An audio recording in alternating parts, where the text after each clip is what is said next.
Introducing Punchbowl News. From Anna Palmer, Jake Sherman, and John Bresnahan. News about the people who matter, for the people who matter. Join the community at punchbowl.news.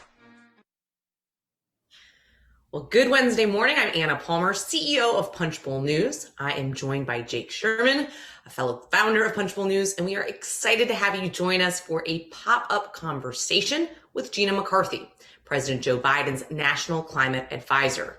And a big thank you to Duke Energy for partnering with us for this conversation. Thanks, Anna.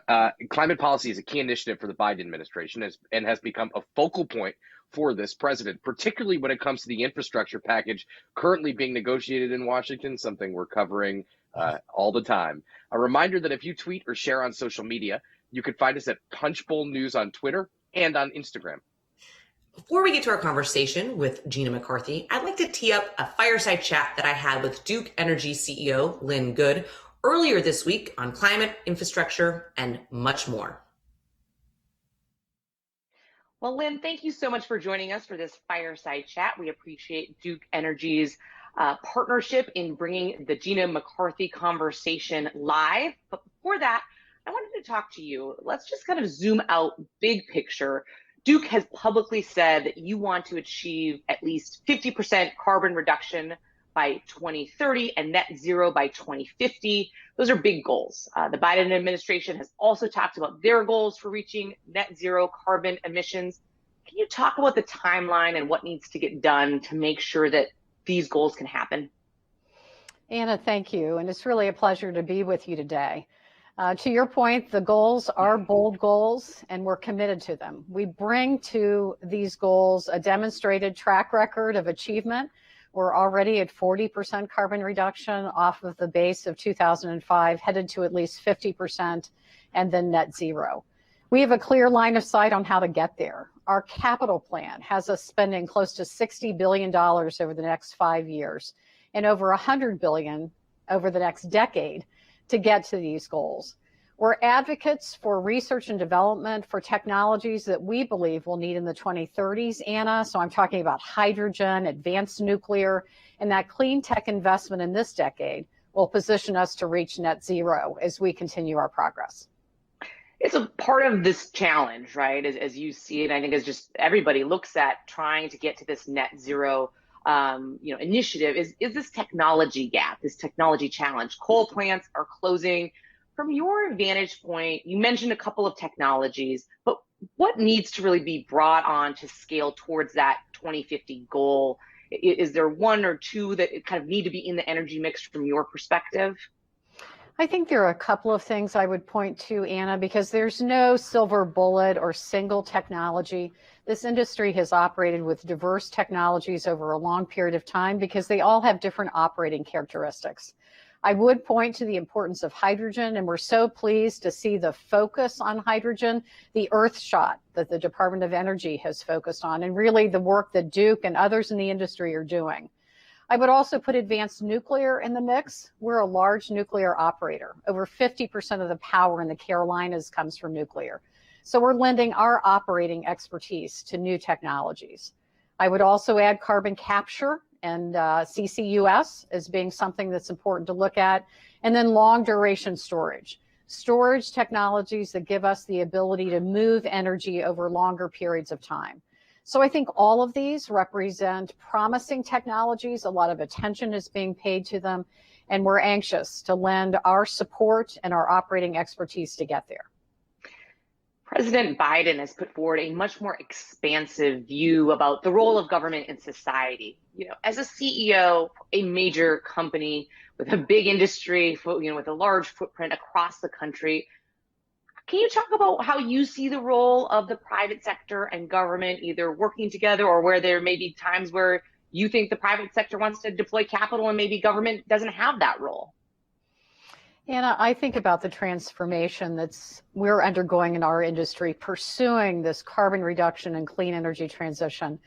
We're an infrastructure builder with lots of private capital to put to work. But I do believe the opportunity to partner with the administration and with state and local government as well to make sure that transformation occurs in a way that maintains reliability and affordability. I'm a strong advocate for that. And I do think there's an opportunity to work together. And we remain engaged with the administration. We're pleased with the level of focus on getting to net zero because we believe that discussion and the policy necessary to get there is something that represents a great opportunity for business and government to work together. Everyone in Washington is very focused on a possible infrastructure package, what it might look like, what might be in there, what might not. It changes sometimes day by day, but there's a lot of discussion about what it could look like in terms of climate policy and actually including some real specific provisions around that. With your kind of Duke CEO hat on, can you talk about, is there one or two things that you're hopeful will make it into a final package? I'm pleased, first of all, Anna, that the bipartisan discussions continue. There are a lot of folks who understand the importance of infrastructure and making the investments necessary for us to get there. So we're optimistic that those conversations are continuing and look forward to ways that we can lend our voice in support of that important progress. I'm pleased to see that electrification, electric vehicles, transmission, clean energy tech are all part of the conversation. As I said a moment ago, there's no single thing that's going to make it possible, but I do believe the elements that are focused in those areas can have a big impact. We are quickly running out of time, but before I let you go, I did want to ask you about the possibility of how to pay for a bill like this. There's a lot of talk about raising the corporate tax rate. What's your perspective on that? Is that something that you might be open to, given the fact that this could be such a transformational bill? I think the pay-fors always represent a hard part or an important part of any compromise, Anna, and I think the approach today of let's determine where there are priorities to invest, and then let's think about pay-for packages that make sense in that context. I'm confident that in this bipartisan discussion, we'll get to an answer that works, and then we're anxious to remain at the table as continued policy moves forward in this clean energy transition. Well, Lynn, thank you so much for your time today. We really appreciate it. Anna, thank you. Pleasure to be with you. And with that, we'd like to welcome Gina McCarthy to the conversation. Gina, thank you so much for joining us today. We really appreciate it. Hi, Anna. Hi, Jake. It's great to be here with you. Thank you, ma'am. You were EPA administrator. Now you're the first national climate advisor. Probably a good background to have to be the first national climate advisor. Give us the broad sketch of kind of your mandate by the President of the United States in this newly created role. Well, my mandate is to carry out the goals that President Biden has embraced to actually address this climate crisis and do it quickly. So it's exciting. It's a whole of government approach to make sure we actually meet the commitments that President Biden has made. Number one, to get clean power by 2035. Number two, to get net zero by 2050. And the last commitment is to make sure that the benefits accrue not just to all of us, but in particular to the communities that have been left behind. He wants to make sure that as we invest in clean energy and climate, that 40% of those investments are accrued and benefited to environmental justice communities. So it's an exciting opportunity. I work with dozens of the agencies across the government, and we work with cities and towns all over the country to make sure that we're looking at mitigating greenhouse gas emissions, cutting them out, but also looking at resilience, which I think as you look across the country today with this excess heat, this tremendously expansive drought areas that we're all facing, as well as the wildfires that President Biden's having a big meeting on with governors in Western states today. These are things that remind us that time is running out here. We have to get moving. My job is to make sure that the federal government is the place where we can go to provide leadership in the United States and internationally beyond, with Secretary Kerry as our international envoy.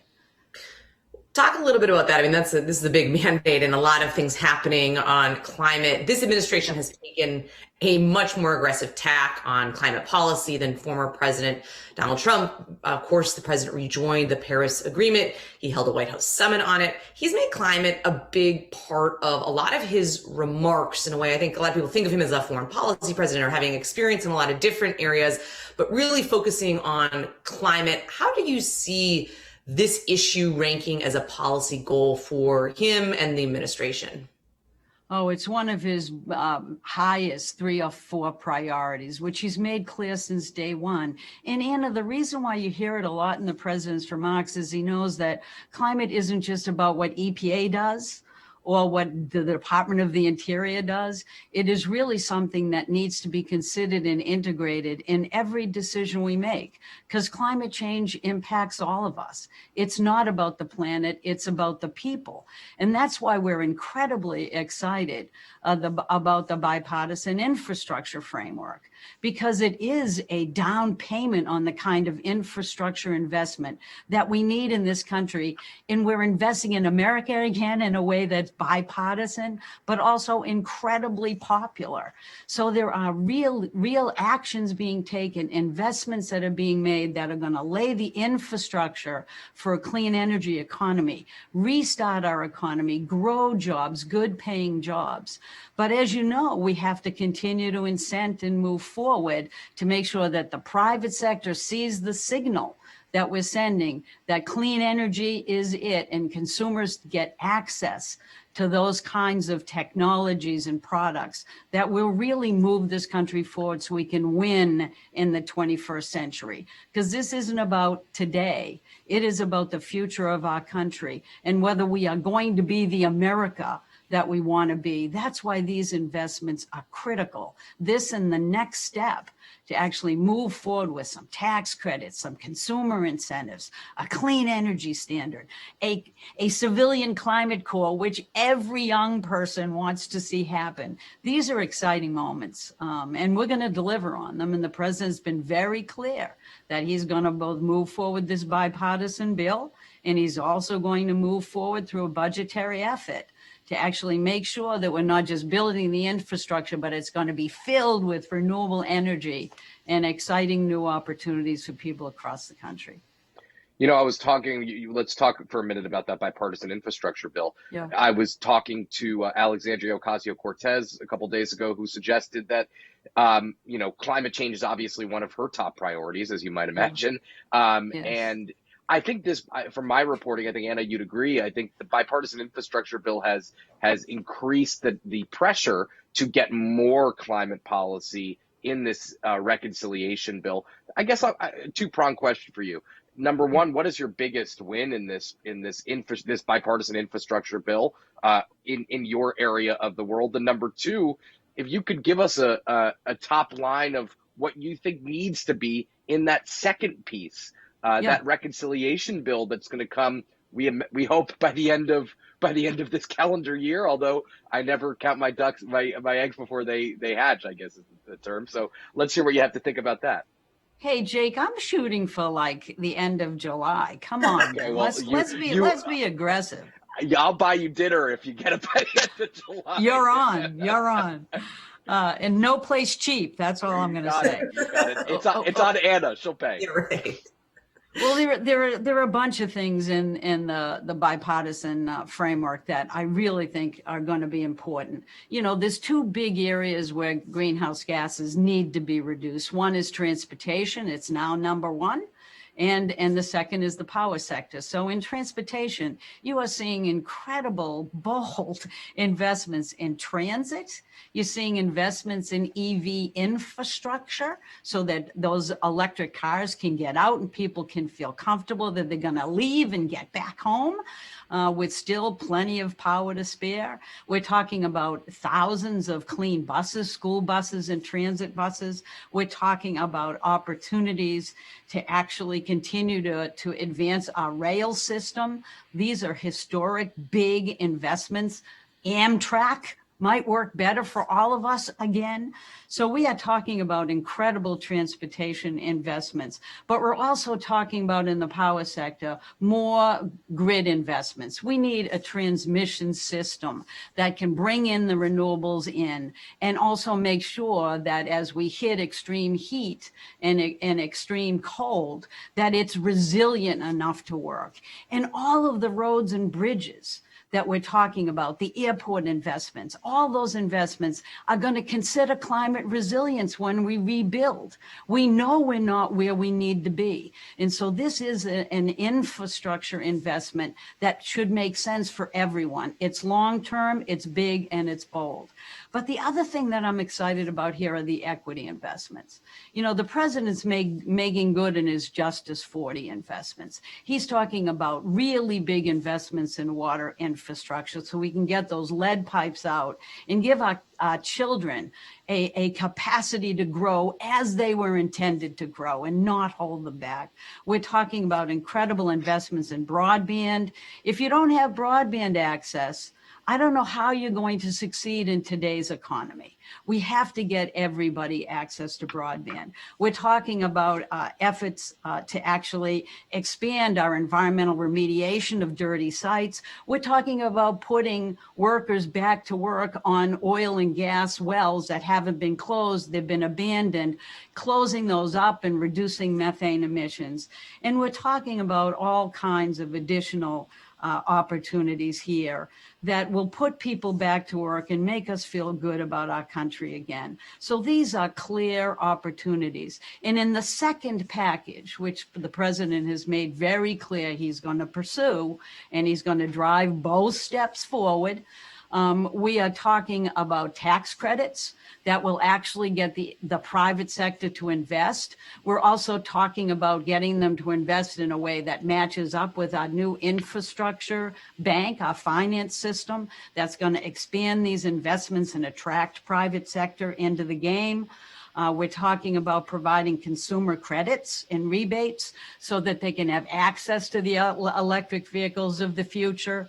And we're talking about opportunities for building our CCC, our climate core, so that we can actually get young people out to work in our parks and in our natural resource areas, helping us to build more resilient natural solutions that we can move forward. And we are talking about a clean electricity standard. We need to tell the utility world, our power system, where they need to go. And once we do, the private sector will follow. We will get this done. We know that provides a level of certainty to long-term investments that this country needs, and we're going to move these pieces together. Can you talk a little bit about the balance here? I mean, those are some big and bold initiatives that you're talking about in both packages. You know, Secretary Granholm was up in West Virginia with Senator Manchin. Obviously, the moderate kind of push a smaller package through. Then Jake mentioned AOC and a lot of the progressives in the Senate that really want to make sure that these climate provisions prevail at the end of the day and make it into the first and second package. How do you balance that? What's your message to, members of Congress who feel like, they're going to get these climate provisions aren't actually going to make it in because Joe Manchin has so much control over what actually gets done in the Senate?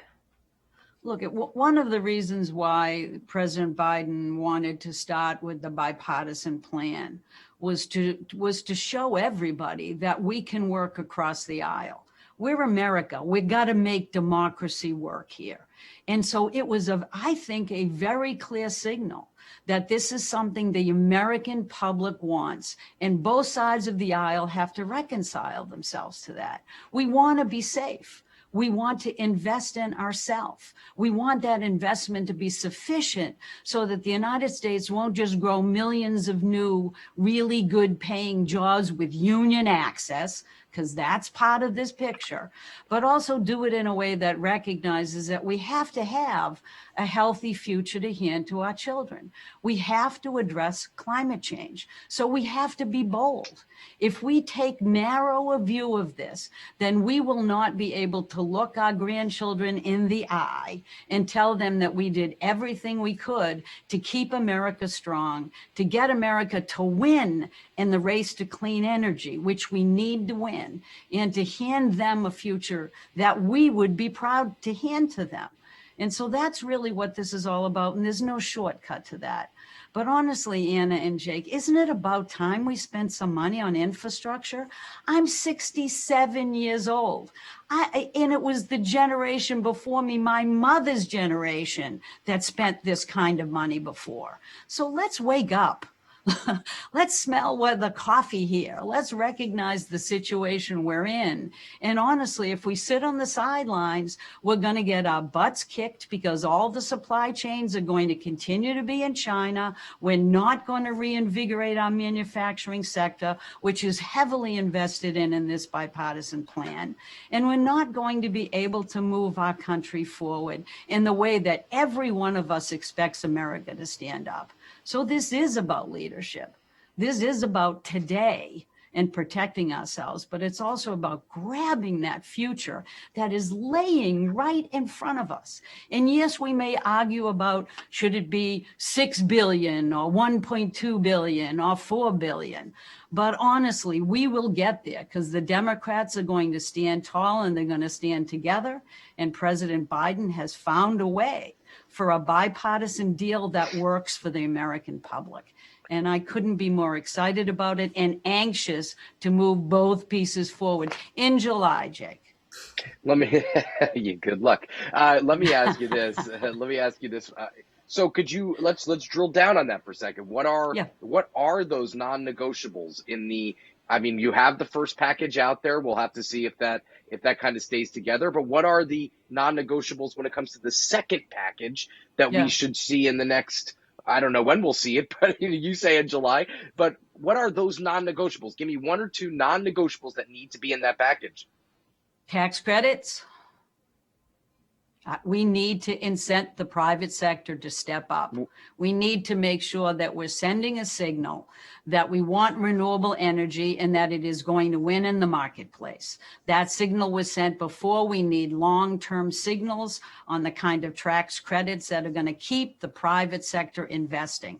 One of the things I want to make clear here is even this $1.2 trillion investment is not all we need to do to shift to clean energy. And so this is a great infrastructure package. Now we need to drive the transition to clean energy.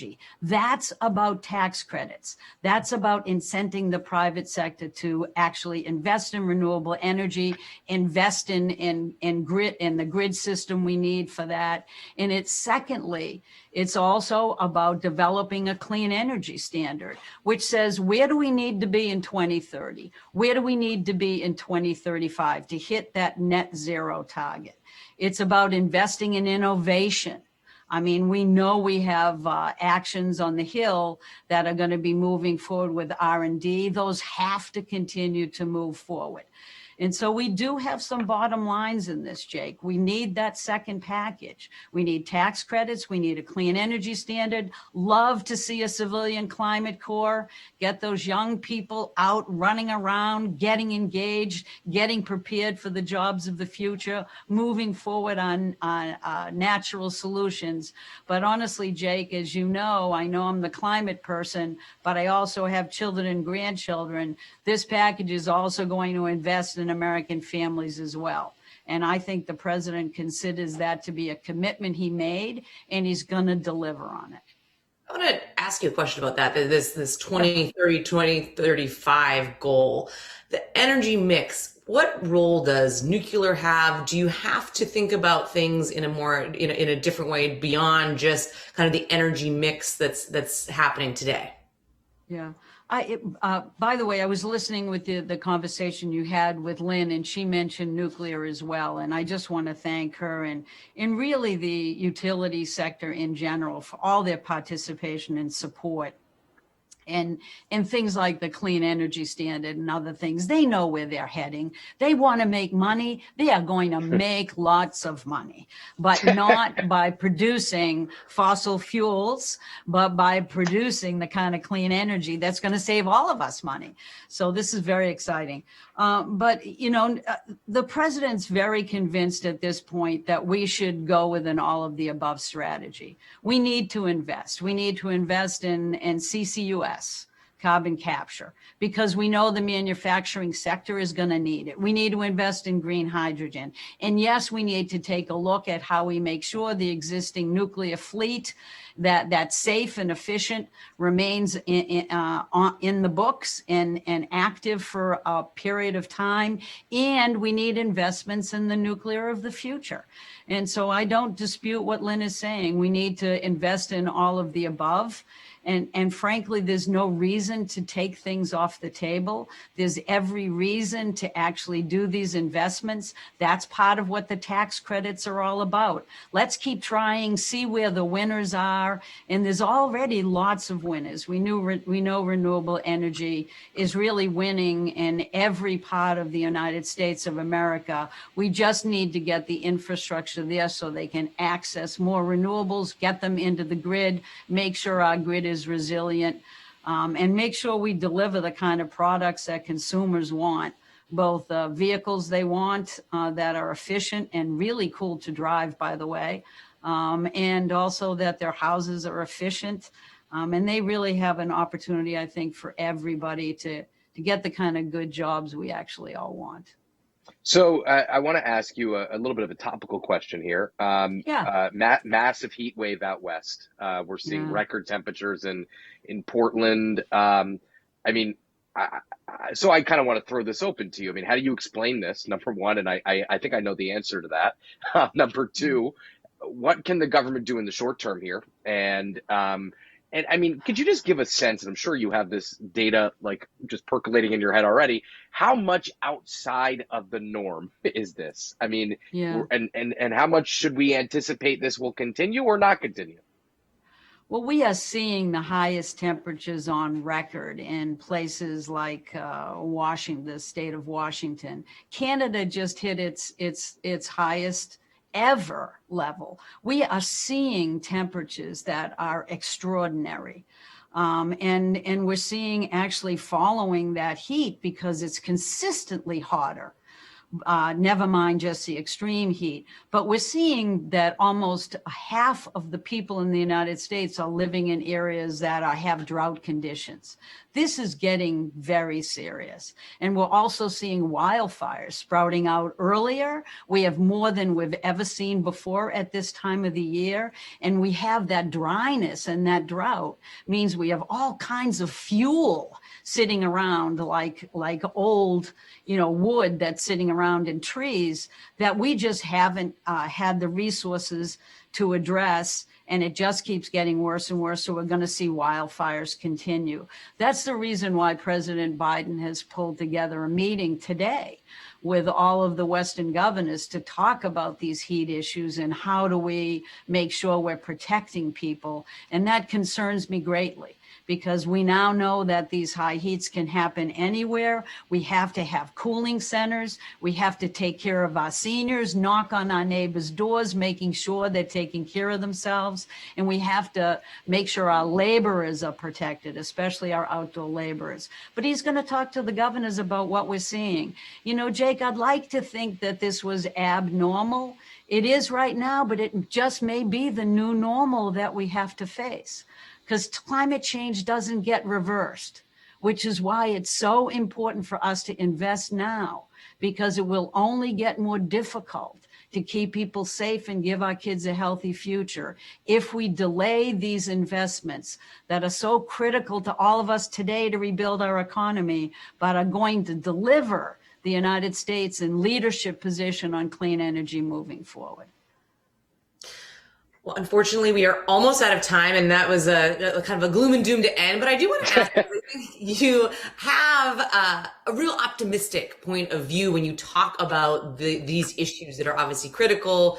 Talk about how you keep that optimism and why maybe all of us should be optimistic. Well, you're right, and it's not going to go away because I just see remarkable things happening. I think we are on the verge of winning here. We are talking about opportunities to deploy already existing technologies that nobody thought possible before at a level that nobody has done before. And I think we have every reason to believe that we are not just going to tackle this climate crisis, but we're going to advance our economy in ways that really will ensure the United States leadership moving forward. But the other thing we obviously have to do, Anna and Jake, is make sure that we do this in a way that tells the rest of the world that the United States is back in. We are having a full-throated effort to invest in climate change and solutions. But I do think that there's no choice but to make these investments. But I also think that America is up to the task. I think that Democrats and Republicans, at least in this venture, have shown they can work together. And I know we have the support on the Hill to get to that kind of clean energy future that we'll be proud to hand to our kids. All right, with that, thank you so much for taking the time to join us this morning.